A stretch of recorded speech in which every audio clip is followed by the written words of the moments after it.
And sisi wanawake tuko na shida. Hatuna mtu wa kutusaidia kwa hii serikali. Tunaomba tu nisaidie Ruto. Ruto, please hear my plea.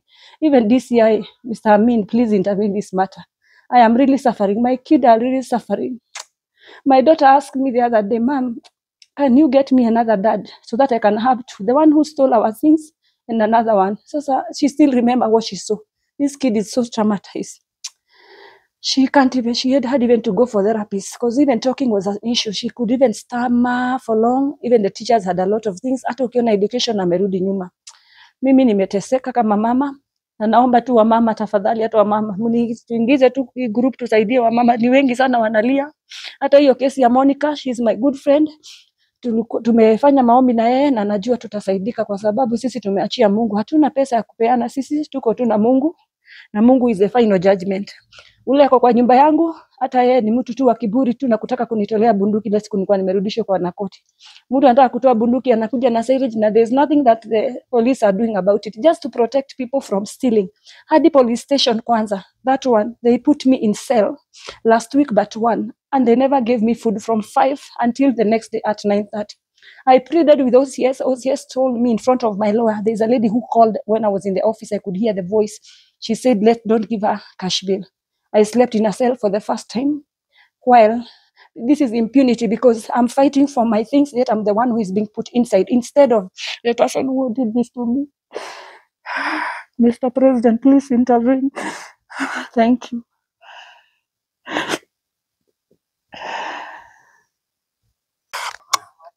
Sasa naishi na hofu sana kwa sababu siwezi toka nje.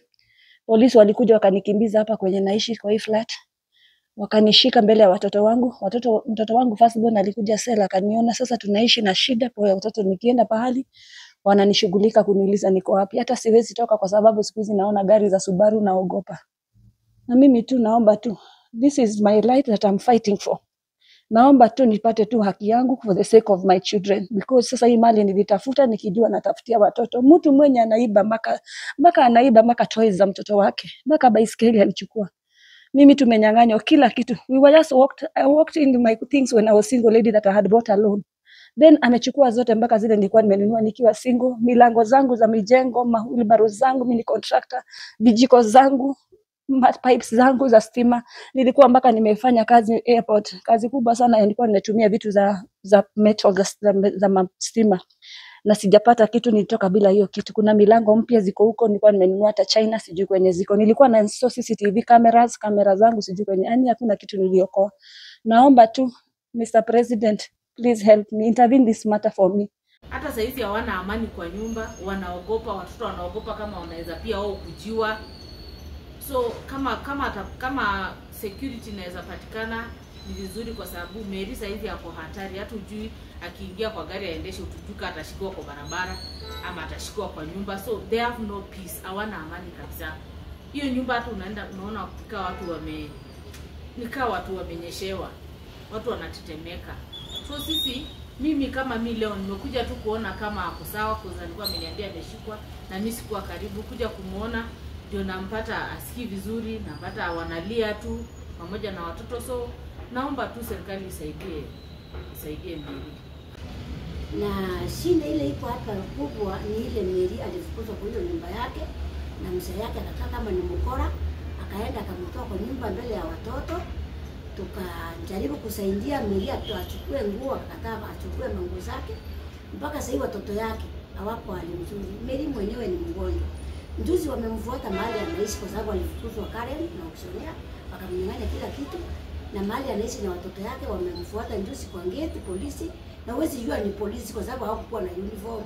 Kwa hivyo Mary yako kwa danger. Walikuja akamwambia wao ni polisi na hawakutoa hata kitambulisho. Lakini kwa sababu yeye hakukataa kushikwa, alikubali na akamwambia waingie kwa gari. Akapelekwa mpaka hadi Karen. Kufika Karen, Mary alinyang'anywa simu asiongee na watu. Hata sisi wenyewe hatukujua kama ameshikwa. Watoto walilala peke yao wakilia. The following day morning ndiye alipiga simu akatuambia ako hadi police station. Na akabebwa mpaka akapelekwa kotini. Na huyu mama ni mgonjwa saa hii. Hata saa hii hata nimekuja kwa nyumba yake kumwangalia, asikii mzuri kabisa. Kwa hivyo kwa serikali, mimi naomba serikali, hata kama tuko na wazee, hakuna nyumba inasimama bila mama.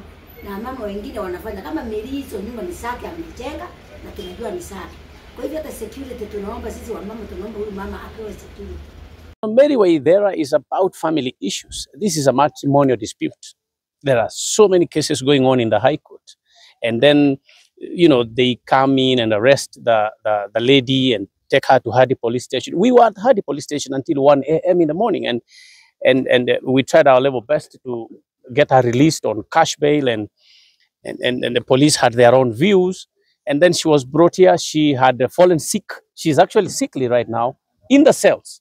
And she could not be able to take the plea on account that she's unwell. And we have, you know, petitioned the court to defer the plea. And the court has agreed with us that if she's in that ill health, she cannot take her plea. That has been settled already by the courts. Somebody cannot take a plea if she's unwell. That is the reason why the matter was actually adjourned and deferred to a time when Mary Waithera is in good health to take the plea. Whose property she destroyed? I mean, it is her own property. You know, in the end, you know, there is always number A to Z and 1 to 10 and 100. When we shall arrive at the final destination, it will be confirmed to the courts that the property that was destroyed belongs to Mary Waithera and the one Ignatius Munene. I mean, it's a matrimonial property.